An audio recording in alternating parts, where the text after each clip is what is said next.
Hello again, my friends, and welcome back to your halftime show. And in a rarity, we are winning at halftime. 1-0 to the good. Alan Judge making my tweet look absolutely outstandingly brilliant. What a first half. Has it been a good first half? Are you impressed? There's lots of love in the chat. What do we think, guys? 1-0 up, looking good? Yeah, I said before the game that Judge needed a big game today. To be honest, I thought he was a little bit non-existent in the first half until he got his goal. Don't really remember hearing his name too much, but really good finish.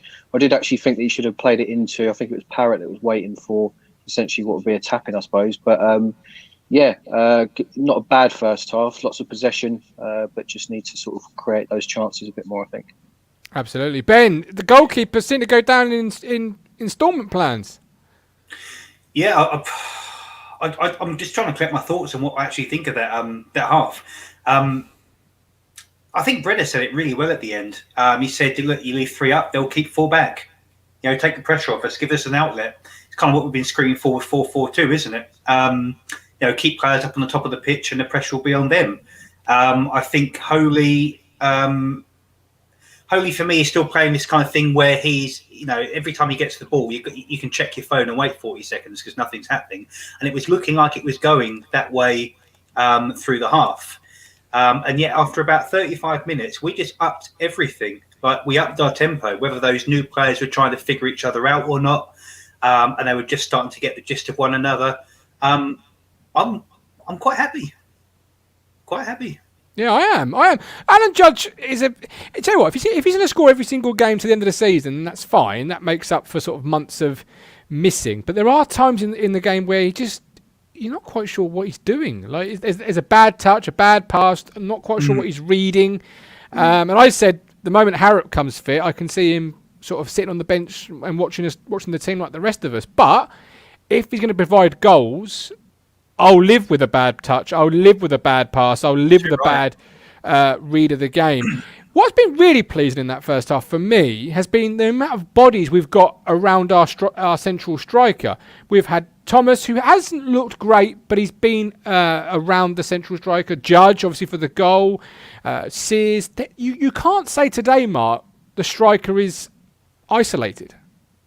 No, I think the thing with Parrot was I've been very impressed with him in that first half. I think he actually comes to the ball as well rather than kind of waiting for people to play him in, I suppose. But he looks bright to me. But I think all over the pitch we just seem to be there's a bit more energy and we seem to want to get the ball on the floor and actually play properly. So it's been positive. Thoughts on Parrot, Ben? Yeah, impressed. I think he's probably looking around thinking, Jesus Christ, I can shine here. I think he's brought everyone up around him. I think he hasn't done anything spectacular, but he's done the simple stuff well. He's putting pressure on their defence. I think he's actually done very well. And you're exactly right on what you say about supporting that lone striker. This is where a kind of a 4-3-3, if that's really what it is today, does work. But I suppose, you try it 25 times in a row, it's got to work once. But today it seems to be working. So perhaps that's we have a bit more of attacking nuance today. I think we're a little bit sharper. I think we're doing the basics a little bit better. It's nothing spectacular. This is not like, everything starts from here. We've just gone up 1 notch, and I'm really interested to see if we go up 2. A lot of it, Mark, has got to do with the fullbacks, Kenlock and Matheson, who are both playing really good stuff. Yeah. We've got fullbacks who can play, and that, as we said at the start of the game, that's a different sort of dimension to our play, and it's creating our forward players the ability to get inside and get on the ball and be confident. Yeah. As I said before the game, it's a position that needs energy, and both of those, Matheson and Kenlock, have some pace. I don't think we've seen too much of Matheson getting forward in all honesty, but Kenlock has been trying to bomb forward at every given opportunity. But yeah, it's good, and it's better to have young players there rather than 35-year-olds who can't run. How have we thought on Andre today? Because obviously Paul Lambert's been listening to the Matchday Ticket and Talking Town podcasts because Andre has been moved further forward. Downs is the holder with Andre allowed to go forward and create. Are you happier with him there? Are you impressed with the performance today? I'll start us off. I'm not. I want to see him on the ball creating. When we say as fans we don't create anything, and then we say Andre's our creator, well, that's a poor start on Andre, is it not? It's better. It's not a massive improvement, but it's better. And better might be enough. Because what's important with Andre, we all know he's got that killer pass. But what I think the difference in his game, yes, he's been moved further up, but he's got players who can actually receive the pass, which we've never had before. It's no good doing what Andre does and whacking up to bloody Hawkins, Drinan or Lancaster, because nothing's going to happen. But all of a sudden, you've got this new impetus. You've got two players who can quickly receive that ball and turn and do something with it. So those two players actually, I think, make Andre look better than what he probably is capable of doing. But again, Andre still has to do it. It is better. It's not a revelation, but it's better. Better might be enough. I follow, can't believe we're 1-0 up because it says 0-0 at half time. Even I follow is in absolute shock at us leading. How have the centre-halves performed, Mark? Because, Wolfen and McGuinness, two players that have been in up and down rollercoaster form. Are you happy with the two of them this first half?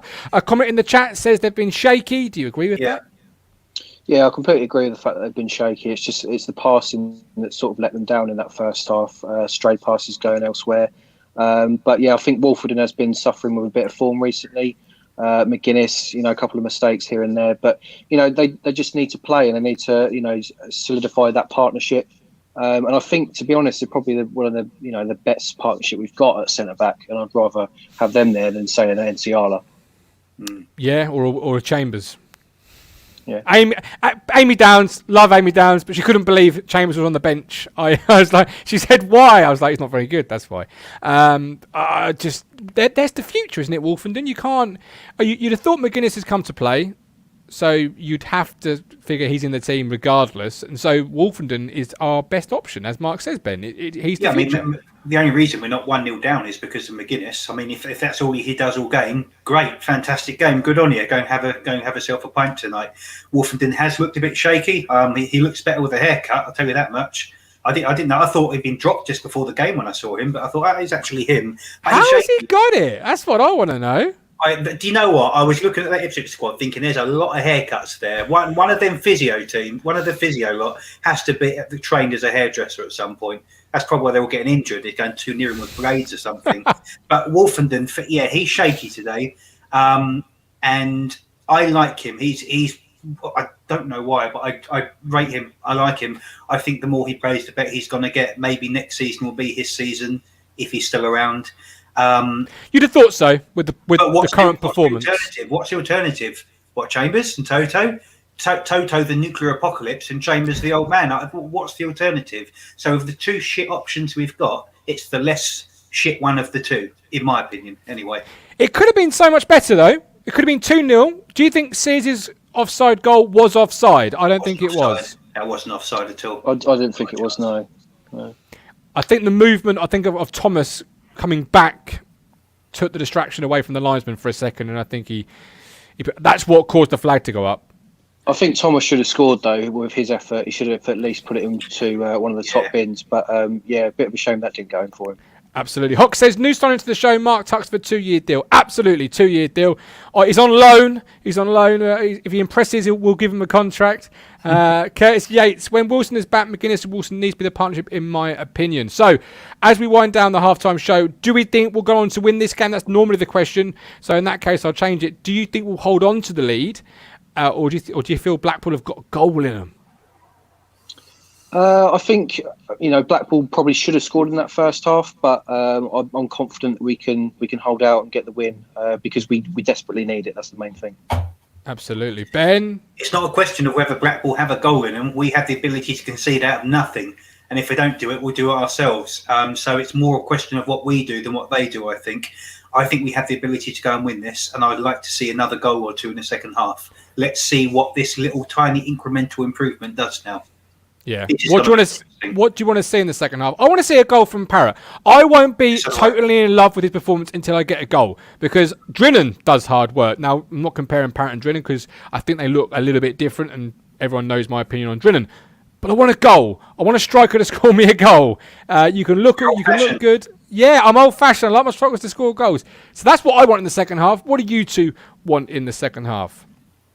I don't really mind who scores. It's getting those goals. I think goals breed confidence, and if we can get the goals and hopefully some wins in the next few games, then obviously that breeds confidence going forward. So, yeah, goals is on the menu, I think. Ben? Yeah, I agree with that. Goals is on the menu. I'd love to see Sears score. I just would. For Christ's sake, if he's going to start every week, he might as well get a goal and play with a bit more confidence. Yeah. Parrot's got time to score. He's brand new. He's come in. He looks great. Fantastic. Let's build on that. But Sears, I want that guy to score a goal. However it happens, that's just a real personal thing for me. Curtis Yates has been down in the Talking Town Tavern cellar. He's drinking the beer. He's got 5-0. Mike D, we need to create chances. Well, that's over to Andre for me. Joe Green, just get over the line. And Michael Finch, those green shoots. Right, we are back at full time where you guys can have your say live on the show.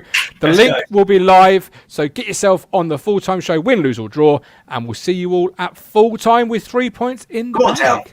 Absolutely.